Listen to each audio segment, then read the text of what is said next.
Welcome to Likkutei Siches, Project Likkutei Siches, Chelek Yud Gimel, Masei Beis, page 122. This is actually the very last Sicha of Chelek Yud Gimel. So those that learned the whole Krach will be making a siyum in Mitzvah Shem here this week on the entire Chelek.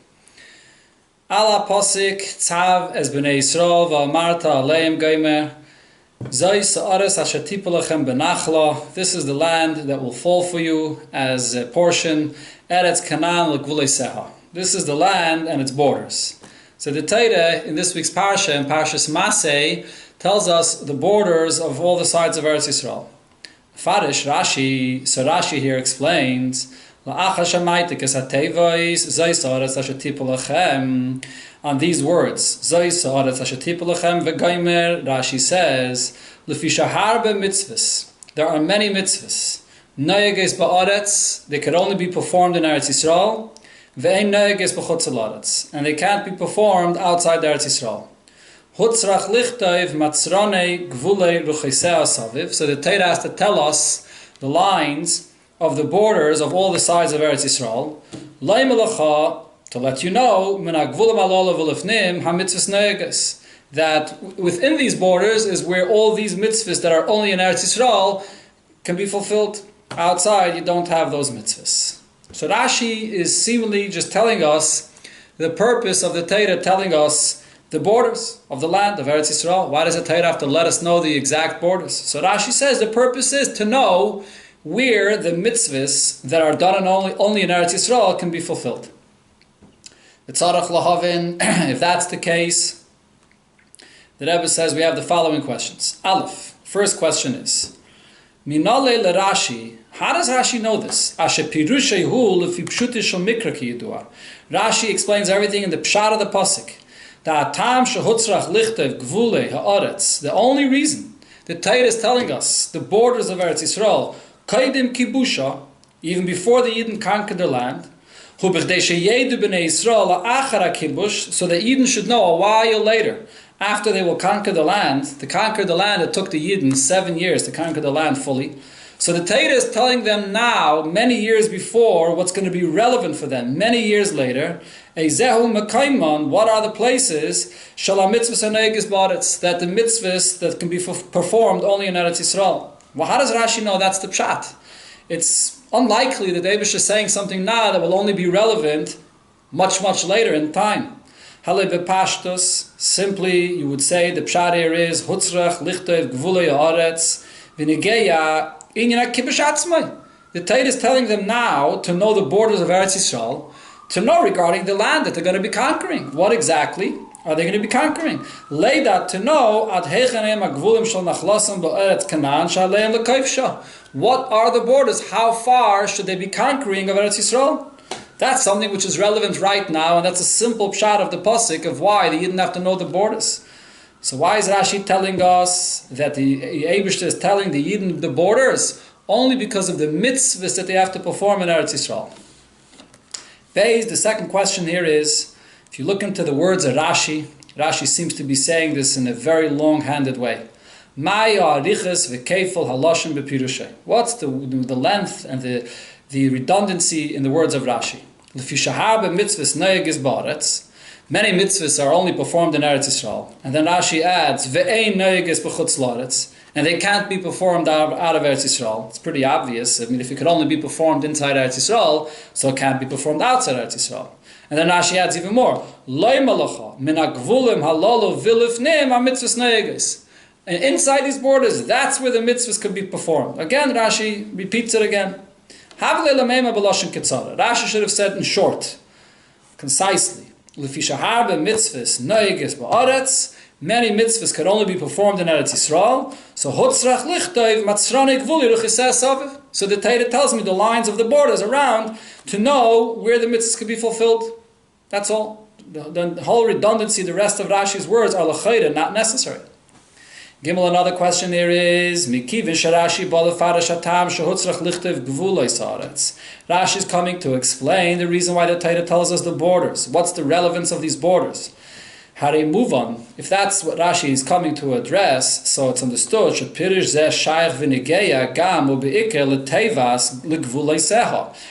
Pirish is coming to explain, and primarily the word the borders. What's the relevance of the borders?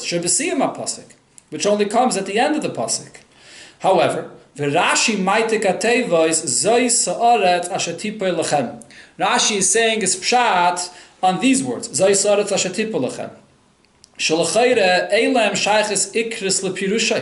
not as important for the pshat that Rashi is saying. The word, the borders, which is the main thing Rashi is addressing. What's the relevance of these borders? The words of Rashi refers to this. That Rashi just hints by writing V'gaimer, referring to the end of the pasuk. Why did Rashi not bring the word Gvulei Secha and say his pshat on that word to explain the relevance of the borders?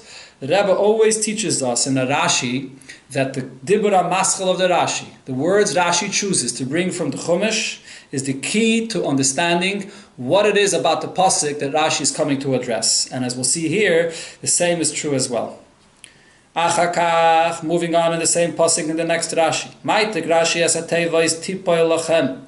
Rashi brings the two words of tipoy lachem from the pasuk and mefarish, and he explains al shem shenischalka begeirel, because the way they divided the portions of the land was done with a geirel, with a lottery. Nikras chaluka lashon nefila. The terminology used here in the pasuk that it will fall to you. The terminology is used because that's how it's done with a geirel. When you take the pieces of paper for the geirel and you place them down sort of into a pot or into a plate, and that's how you make the geirel. So the expression of tipoil, of to fall, is used in connection to the geirel, to the lottery. That's the pshat of the word tipoil here. In the Medrash it says that the meaning of tipoil is not something else. Al yidei shehipul HaKadosh Baruch Hu Sareim shel shiva umais min hashamayim. The Eibishter brought down the ministers of 7, or actually the Rebbe says perhaps 70, the 7 or 70. Here the Rebbe says it says 70 in other places, but we're talking about the 7 nations in Eretz Yisrael. The Eibishter brought them down. The kafsan lefnei Moshe, and he subdued all of them in front of Moshe. And the Eibishter says to him, Re'ei, look, ein bem oid koyach. They have no energy to fight against you. I have subdued them all under your control. That's what Tipoil over here means, the Eibishter showing Moshe Rabbeinu that the Yidden will be able to conquer Eretz Yisrael. So what's the simple pshat of this Rashi? The Pashtus, Kavanasa shel Rashi liyashiv haloshen Tipoil lachem. As we can clearly see, Rashi is addressing these two words, Tipoil lachem, which is unusual seemingly, that the land will fall to you. What does this mean, that the land will fall to you? What's the term of falling regarding the land that the Yidden will inherit or conquer? And Rashi explains, the two pshatim, either al shem shenischalke begeirel nikras lashon nefila, it's because of the geirel, and then the second pshat as well, so Rashi is coming to explain the term of falling. So here the Rebbe has two basic questions. Number one, Aleph, Lepirish Rashi. The way Rashi explains it. So Oretz, Asher Tipoil, Lachem. So what does Rashi say? What does this mean? It's divided by throwing the lottery. Is there any hint about a lottery, about a geirel that was done here in this pasuk? No. So if so, why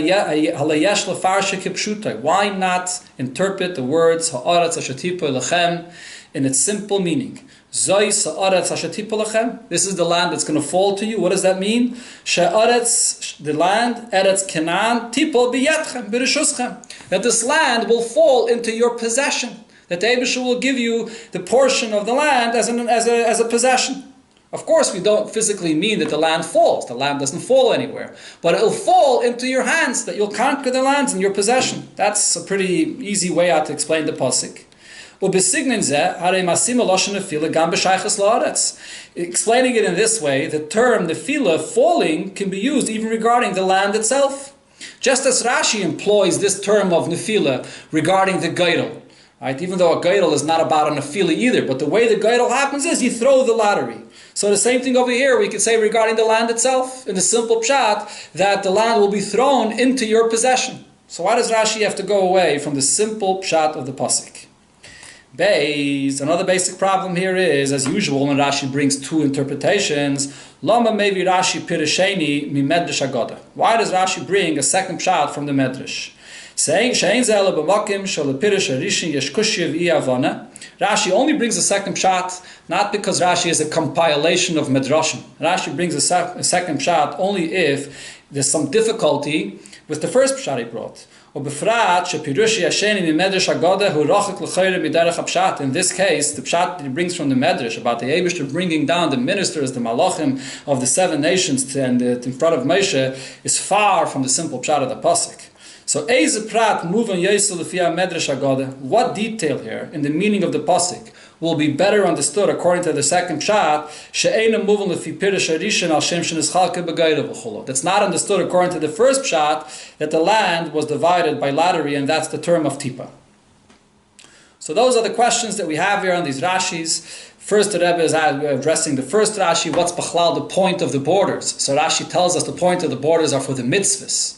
So the Rebbe tries to understand, where does Rashi in the simple pshat of the pasuk come to such a conclusion? Why does Rashi not want to say that you need to know the borders, to know how far they're going to be conquering the land, to strategize regarding coming and conquering the land? And in the second Rashi, again, Rashi also goes away from the simple pshat,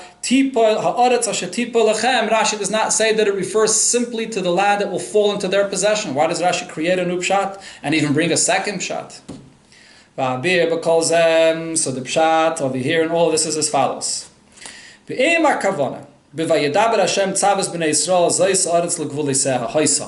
the intention of the Eibishter telling the Yidden about the borders of the land was so the Yidden should simply know what's part of the Eretz Yisrael, the land that they were promised that they're going to be conquering, and that's part of the area that they have to conquer. What's outside those borders, and therefore they won't be conquering this. If it's just that the Eibishter intends with letting the Yidden know regarding conquering the land, so then Havalela Meimar, the pasuk should have used a much shorter lashon. Should have simply said, Zois nachlaschem, this is your portion, be'eretz Canaan l'gvulei seha. These are the borders. The Sulai, that's it.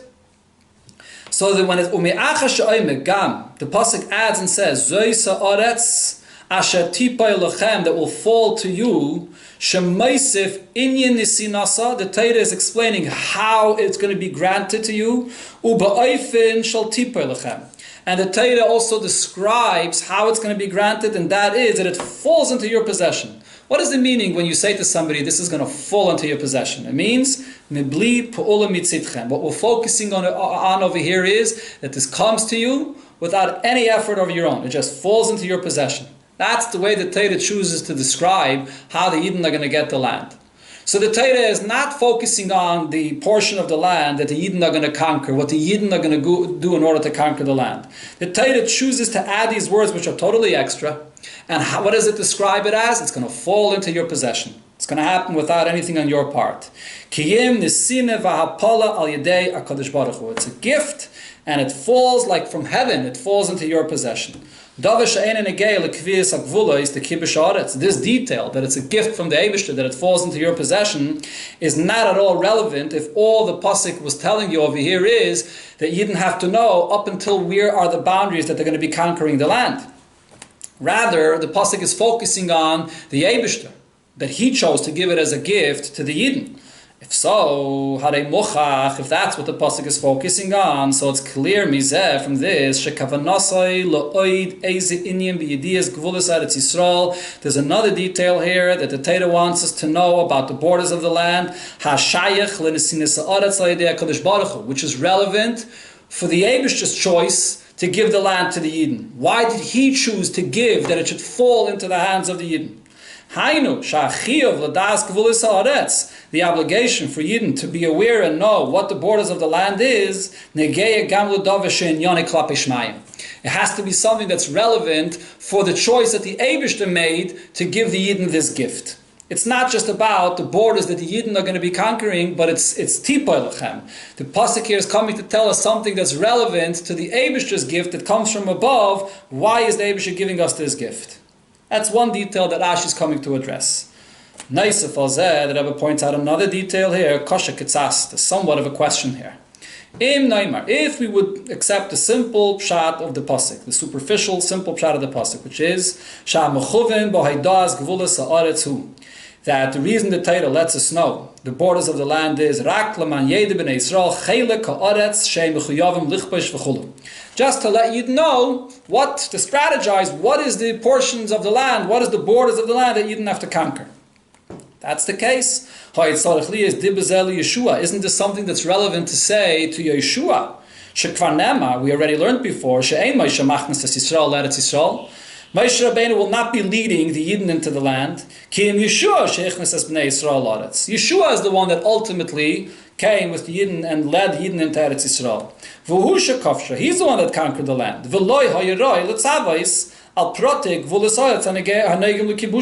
So it's to Yeshua that this command is relevant, knowing to know what you have to conquer in the land. So why is this being said here and now to Moshe Rabbeinu?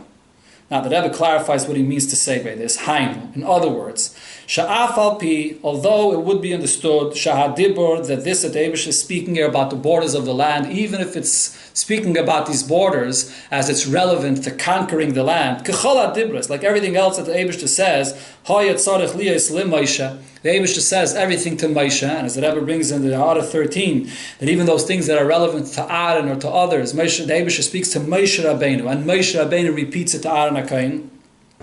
But nevertheless, the pasuk here should have said, when the Eibush speaks to Moshe, the Eibush should have said to Moshe, Tzavis Yeshua. This is something that you should command Yeshua about. This is relevant to Yeshua,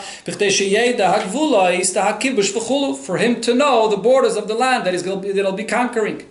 Why was Moshe here commanded Tzav as Bnei Yisrael? That the borders are relevant and he should tell all the Yidden about these borders. Tzav as Bnei Yisrael v'amarta aleim v'gaymer. Mi'achar she'ein zeh dover ha'mosr liyad kol echad ve'echad mi'Yisrael. If it's about conquering the land, this is not something which is relevant to every single one of the Yidden. As the Rebbe points out in the Ha'ara, for the most that would be relevant to the rest of Yidden would be to those that are going out, to those generals of the army that have to strategize how to conquer the land. It's important to include them in this as well. But why is the Eibush speaking to all of Klal Yisrael? He's telling Moshe, repeat this, relate this to all of Yidden. If it's just about conquering the land, he should be speaking to Yeshua or to the generals of the army, not to all of Klal Yisrael. So that's another Kitzas Kasha that Rebbe says, somewhat of a question here on the Pasuk. So therefore Rashi tells us the reason the Torah is telling us the lines of the borders around Eretz Yisrael, all the details of where the border runs. This is for the purpose of the mitzvahs that will be fulfilled only in the land. All Yidden have to know the borders to know where the obligation of the mitzvah applies. So as the Rebbe said before, in other words, we're not talking about the Yidden only, about the Yidden conquering the land and knowing what the borders are, but it uses the term tipol, which is the gift that the Eibishter gives, and the pasuk here is using this term tipol, the gift, to tell us that these borders are relevant to explain the choice of the Eibishter to give this gift to Yidden. He's giving the gift to the Yidden for the Yidden to fulfill the mitzvahs there. That's why the Torah is telling us the borders there. And this also answers the second point that Rebbe raised here. Why is the Eibishter speaking to all Yidden and not to Yeshua, and not telling Moshe to speak to Yeshua? So now we understand why the Eibishter speaks specifically to Moshe to tell him the borders. Just as it is with all mitzvahs and all their details. Including those mitzvahs that could only be fulfilled in Eretz Yisrael. They were said and they were given over to Yidden all through Moshe Rabbeinu. So the same is true now that we know that the borders are not just for conquering Eretz Yisrael, but it's connected to the Tipoi Lachem, the Eibishter's purpose in giving this land, to fulfill the mitzvahs there. Prat, v'tnai, ikri, b'kiyam, mitzvahs atluyas ba'aretz, tafke, ba'aretz. So this is all details of how and when, the space of where you fulfill the mitzvahs. So this detail as well, the borders is not simply talking about the physical line of the borders. It's talking about the space where the mitzvahs are fulfilled. It's a detail in a mitzvah. It's a detail in a mitzvah. All mitzvahs were taught to Yidden through Moshe Rabbeinu. So now based on this we can understand the key, the Dibra Maschel of the Rashi. Why does Rashi not bring the word L'gvulei Se'er from the pasuk? So the answer is, the main pshat of Rashi who ledayik, shehutzrach lichtov matzrane gvulei ruchisecha, the Torah is telling you the lines of the borders, that it wasn't only for the purpose of knowing where they're going to conquer, it's for the purpose of even to know where the mitzvahs will be. What brings Rashi to this conclusion? It's from these words, as we explained before. Rashi wouldn't bring the word L'gvulei Se'er and explain this. The word L'gvulei Se'er, there's no problem with that word. Simply, Gvulei Se'er is just telling us the physical borders to know where they're going to conquer the land. But when the Torah writes, Tipa Lachem, that it's the Eibishter giving it to them, it falls into their possession from the Eibishter, that's what leads us to this new pshat, that the borders of Eretz Yisrael are relevant for the fulfillment of the mitzvahs in the land. Beautiful. So now the Rebbe comes and explains the arichis of Rashi's Lashon. As the Rebbe pointed out, Rashi speaks in terms that seems to be redundant. But there's a question that still remains here. Haregam Eretz Ever Yarden, there was land on the other side of the Yarden, on the west of the Yarden, before they crossed into Eretz Yisrael, Kivshua B'nai Yisrael. The Yidden conquered this territory as well.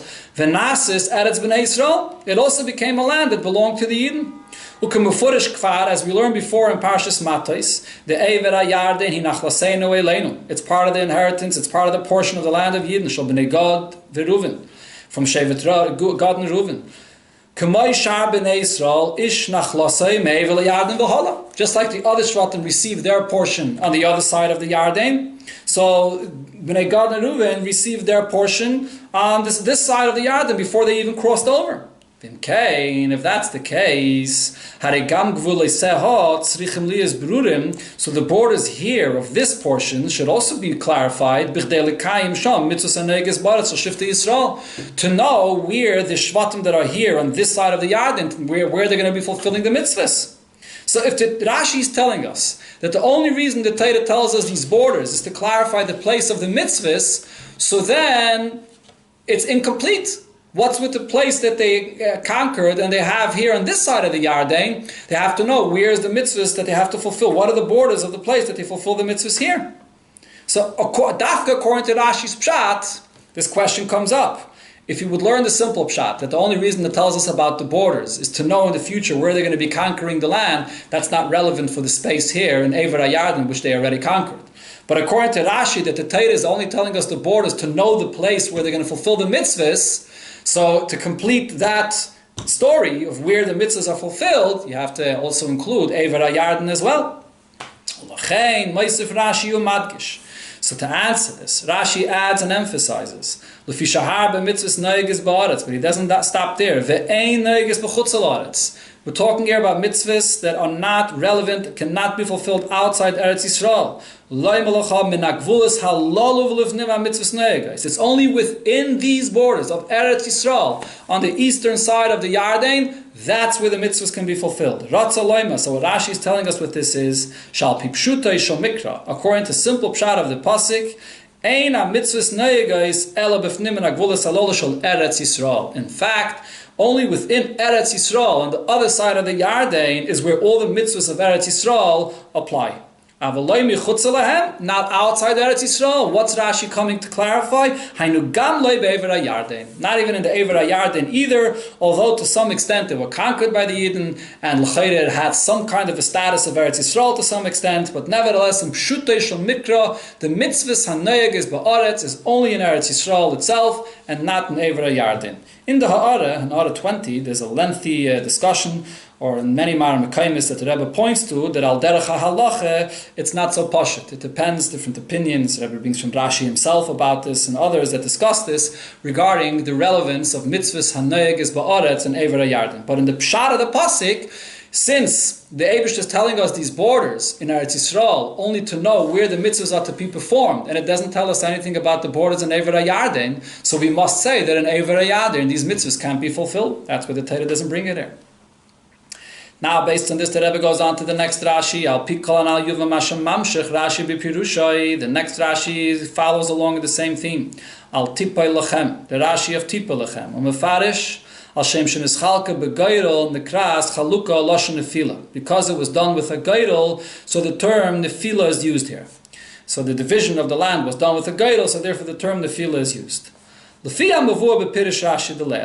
on what we learned before, the only reason the Torah is telling us here the borders, this is the place where the mitzvahs of Eretz Yisrael are fulfilled. And as we explained, what brought Rashi to this conclusion, those extra words, those unusual words that it says there, which means that it falls. It falls and comes from the Eibusher to the Yid.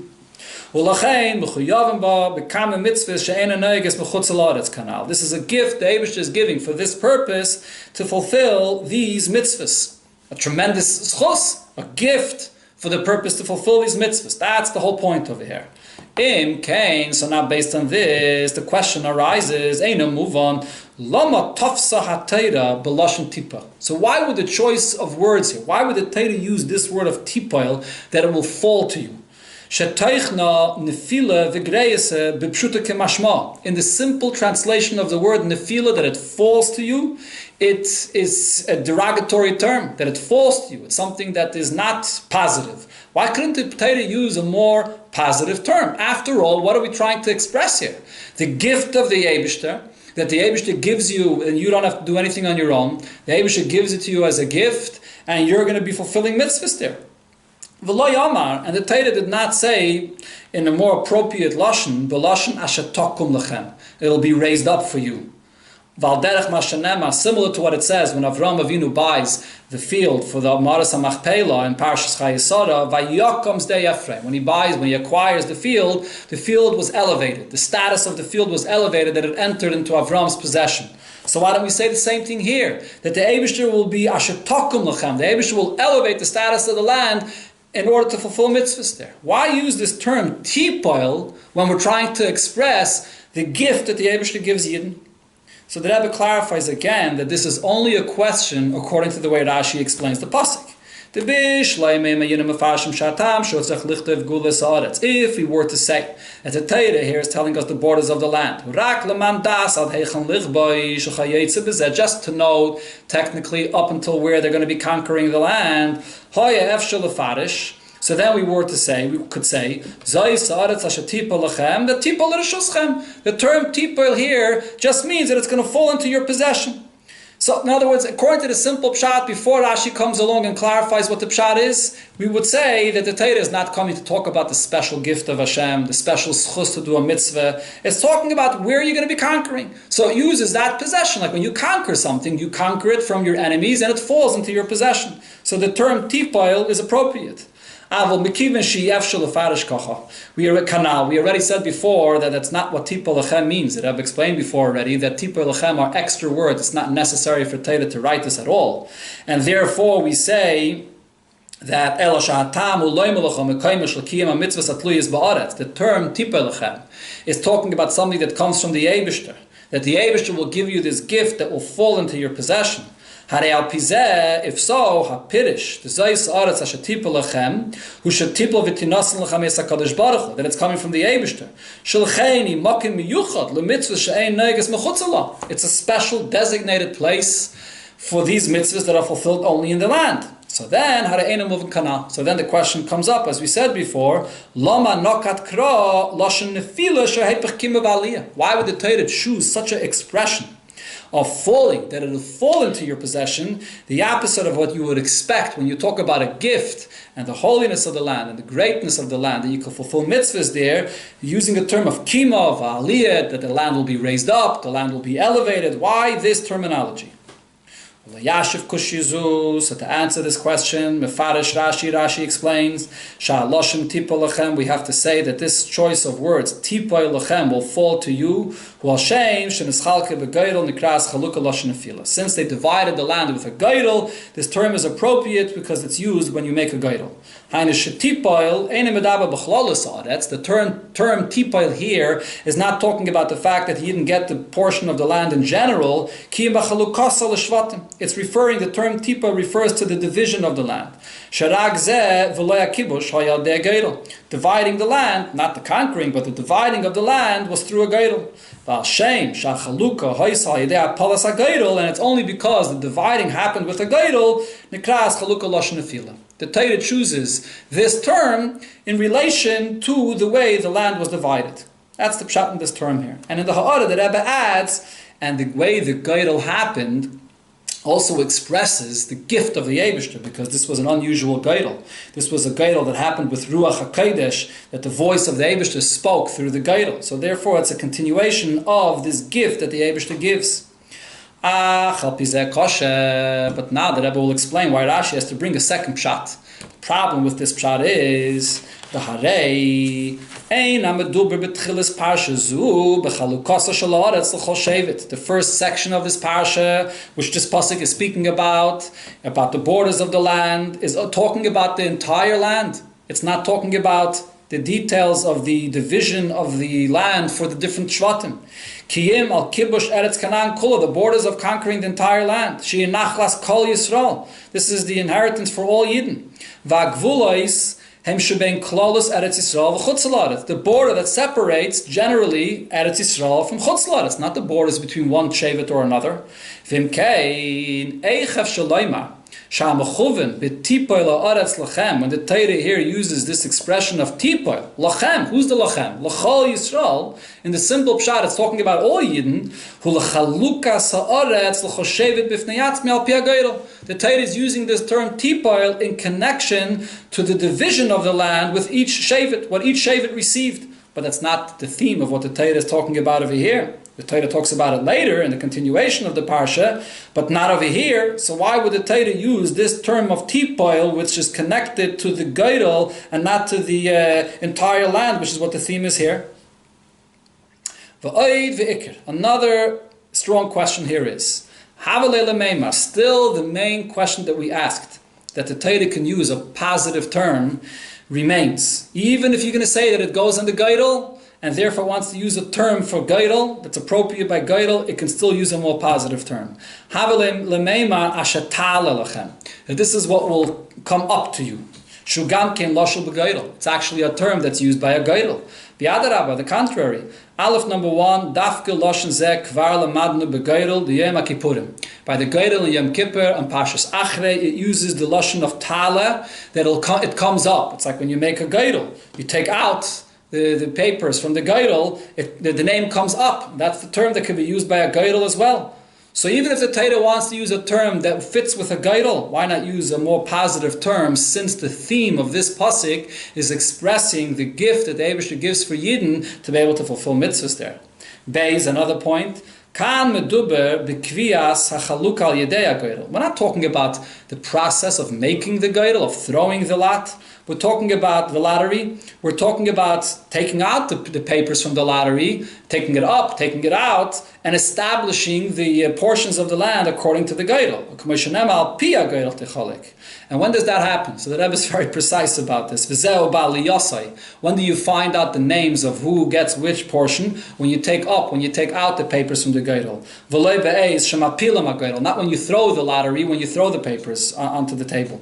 So it's more appropriate to use the term tala, when you take out the papers and you see the names. And the Rebbe brings a Kvapirish Rashi Benidin Didan. Rashi already says regarding the division of the land with the geidel. So what's the term that Rashi there uses? V'hageidel shevet ploini oile The way they made the lottery, the way they made the geidel was, they took out a name of a shevet, a name of a portion of a land, and then they opened them both up and they knew which portion he's going to receive. So what's the term Rashi uses? Oila. The term oila. So that's the term that should have been used over here. Even if the Torah wants to hint to the geidel, but it still should have used a positive term. Why? So the Rebbe concludes,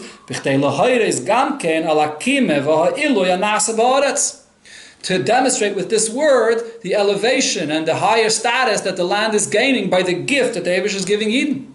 After all, the theme of this pasuk is the gift that the Eibush is giving Eden and the mitzvahs that Eden can fulfill there. Even if for whatever reason the Torah wants to hint to the geidel as well, but it still should have chosen a term that fits into the theme of the pasuk, which is the matana that the Eibush is giving and elevating the land.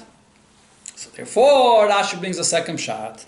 Maybe Rashi pirish mi medrash Haggadah. So Rashi brings the pshat from the medrash Haggadah that says Shal Yidei Shehipil HaKadosh Baruch Hu Sareyem Shal Shiva Umais V'Kofson Lefnei Moshe.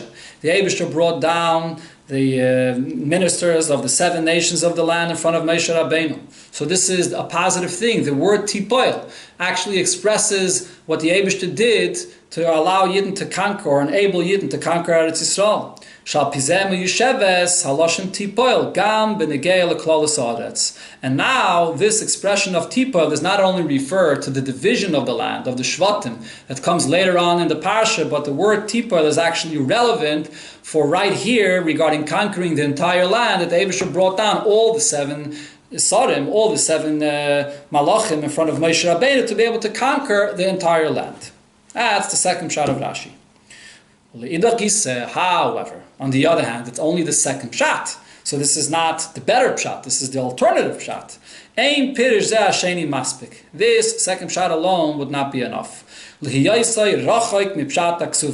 It's far from simple pshat on the pasuk. V'rak Haggadah. This is a medrash-like pshat. There is no actual hint in the pasuk for such a thing that happened. The Eibishter brought down the malachim. There's the word tipah, because we have a problem with the word tipah. We interpret it this way, but it's far from simple pshat. There's no hint to this in the simple reading of the pasuk. That's the obvious thing that we see why Rashi brings this pshat second. Besides this, the Rebbe says, in addition, it's very difficult in the simple pshat of the pasuk to explain the word tipel this way. Aleph number 1, api medrash Haggadah, according to this medrash, koi tipel al asar. The word tipel refers to what? The Eibusha brings down the minister of the goyim that are in the land. Api pshutish mikra, koi tipel al zaysa aretz. The tipel refers to the land, that the land falls into your possession. So it's very far from the simple pshat of the pasuk.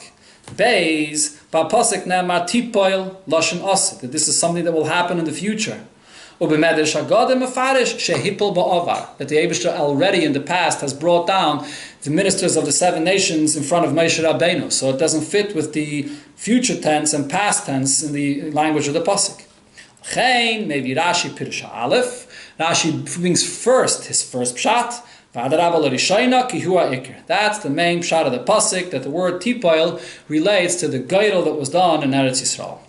That concludes the pshat over here in these 2 Rashis, in the pshat of the pasuk, that the Torah here, the main theme of the pasuk is to tell the Yidden about the great gift of the Eibishter of the land and the mitzvahs that they're going to be able to fulfill in the land. This is the wine of Torah, the chassidus that we have in this, that we can see in this Rashi. Eretz, koyal knesses Yisrael. It says that the term land also refers to Yidden. There's a pasuk that says, Kisiu atem eretz chayfetz. Yidden are the desired land. So when it says here, V'zois ha'aretz asher tipoy lachem, that the land will fall down, according to chassidus, we could actually use this in the simple sense that the land will fall. What does it mean, a land falls? Koi al yiridas neshama lamata. The neshama is the land, that's the eretz chayfetz, the Eibusha's desired land, that the neshama falls into this world. Sheyiridazu, this descent of the neshama, that it enters into this world, mikivin she'ena b'seidav ha'adraga. The neshama is not going from one level to another level that is connected to where it came from. It's going to a place that's totally unrelated, that's falling into a completely different reality. Kiya me'igre rama. The expression the Gemara uses is coming from a high rooftop, Lebira mikta, falling directly into a deep pit. That's how far the descent of the neshama is, and even more, but this is the expression we have in our terminologies in this world. So this is the neshama falling, so to speak, into the world. So therefore the Torah here is using this term, that the neshama of a yid leaves its humble abode above, and it falls into the reality of this world here below. Rashi is hinting to us. Why does the neshama enter in this world? What is it doing here? Or as the famous terminology that Chassidus always asks the question, Lama yarda neshama lamata. Why does the neshama fall from such a high place? There are many mitzvahs to be fulfilled in the land. Here in these borders you can fulfill mitzvahs. The intention, the purpose of why the Eibishter brings the neshama to fall into this world is to fulfill the mitzvahs in action here in this world. It could only be fulfilled here in the land. And it's only possible only in the borders within this physical world. This is where you can fulfill mitzvahs. And that's why the neshama is here in this world. Now through the neshama coming here below, it fulfills these mitzvahs. So the question really ultimately still remains, okay, the neshama here in this world could fulfill mitzvahs, but what is the neshama gain by this? The question is on this itself. Above, the neshama is in the presence of the Eibusher, in the highest, holiest place. What's the advantage over that in being here in this world, fulfilling mitzvahs? So the Rebbe says as follows: in addition to the fact the neshama has a job to be done, even if it's not here to elevate itself, it doesn't gain anything. But the real purpose of the neshama entering into this world is to deal with the body, to elevate the body, and the nefesh bahamis, the animal soul of the yid, to refine it and elevate it. That's the purpose of the neshama, even if it doesn't gain anything on its own. Besides that, the truth is, because of a tremendous advantage that there is in the action of the mitzvah, the very action of the mitzvah has a tremendous connection that you form with the Eibishter. Besides the fact that you're dealing with the body and the nefesh bahamis, which is the purpose of what the neshama is doing here. Put that aside for a moment. The very fact that you're doing a physical action of a mitzvah, this brings the neshama to a much greater level, to a much higher place. More than whatever levels it was before it entered into this world. The Rebbe points here to the Alter Rebbe in Tanya Geras HaKedush, Simin Chof, where the Alter Rebbe explains that the essence of the Eibishter is here in the action, in the physical, more than any revelations that the neshama experienced in its place above. It's not here the place to go into the whole length about this, but the very action of the mitzvah brings the neshama to a great elevation. But if so, the question remains, so if when the neshama falls into this world, and here it fulfills mitzvahs below, the neshama now experiences an elevation. So why are we using this term of tipa, that the neshama falls, if the neshama enters into this world to get elevated to an even higher place? So the expression of, like the Rebbe said before, tala should be used to express not the fall of the neshama, but to express the elevation of the neshama, the purpose and the ultimate elevation that the neshama experiences. So Rashi tells us that there's something else here, that in this word tipoil we will see dafka in this world, an additional thing that the neshama gains by being in this world. This land is divided by the geirel, nikra chaluka lashon nefila. That's why the term nefila is used over here. The hint in this Rashi is as follows: through the fact that the neshama enters into this world and it gets engaged with working with a guf, with a body and the animal soul. So now, the experience, the emotional experience of the neshama, its love for Hashem, the awe for Hashem, it falls many levels, it's very far, that the neshama had before it descended below. When the neshama is l'mayla, in close proximity to the king, there in the presence of Hashem, with all the great revelations, the love and the awe of the neshama is very intense, very powerful. Here the neshama enters into a body that constrains it, enters into a nefesh bahamis that has selfish feelings, and the neshama has to deal with that, so it constrains the love and the relationship that the neshama has with the Eibishter. That's the nefila here. But hine, dafka yedei nefilazu, it's this challenge and this, what the neshama has to deal with the experience of the emotions of the guf and the nefesh bahamis. Magia, this yet brings the neshama to an even greater, another advantage the neshama has. Magia la aveda shalamayla mitam v'das. When you have to deal with such challenges, with such a reality of a guf and a nefesh bahamis for the neshama, which is very difficult to deal with, so this brings deeper kaiches of the neshama, that it has to go beyond reason and logic to be able to connect to the Eibishter, to be forceful, to fight back against the guf and nefesh bahamis, or even not only against, but to elevate the guf and nefesh bahamis. The neshama has to draw from deeper energies. And this concept of the powers of the neshama that's higher than reason and logic is referred to as the gaidel of the neshama. Because just like when a person throws a gaidel, he suspends his logic, he relies on whatever the lottery will tell him, and that's what he'll do. So the concept of a gaidel is where a person has to suspend his logic, and he has to go forward with fulfilling a mitzvah, doing what the Eibishter wants, with his gof, in his nefesh bahamis. That's the power of the neshama that's revealed here in this world. Hainu etzem neshama, it's the essence of the neshama that's revealed here in this world. So therefore Rashi uses the Torah, that is, uses this term tipoil to hint to us an additional maila that the neshama gains in the world. So we have over here three things that the Rebbe mentioned. The neshama comes into this world to deal with the guf and nefesh bahamis and elevate them, to repair them and elevate them. Then there's the fact, the maisa, the action, has an extremely powerful connection to the essence of the Eibishter. And then it also reveals deeper energies within the neshama. The very essence of the neshama comes out when it has to overcome all these challenges, and that's the hint of tipa. Mamshech Rashi, now based on this, the second shot of Rashi is not only a second shot, but it's a continuation in the same theme. So Rashi continues, Medrash Agadoi, Meralidei, Shehipal HaKadosh Baruch Hu Sarei, and V'kofsam Lefnei Moshe, Moshe, the Eibishter brought down. The ministers in front of Moshe subdued them in front of Moshe. Habahainu, meaning, Aleph Shalidei Kima Mitzvahs Ba'aretz, through fulfilling the mitzvahs in the land.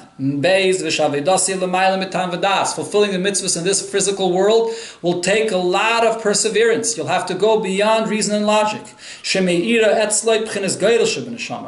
the gaidel, that part of your neshama that's beyond reason, is shining and is motivating you to serve the Eibishter, which is the first pshat of Rashi.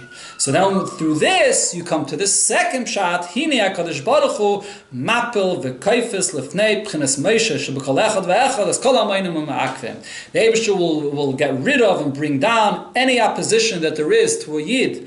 The Moshe that there is in every Yid will experience this tremendous openness and freedom to be able to fulfill mitzvahs without being disturbed. It'll be easy for a Yid that Yuchal Lichbei Sha'aretz V'lastis Le'izbarach Dira B'tachteinim, to conquer the land and to make it a dwelling for Hashem.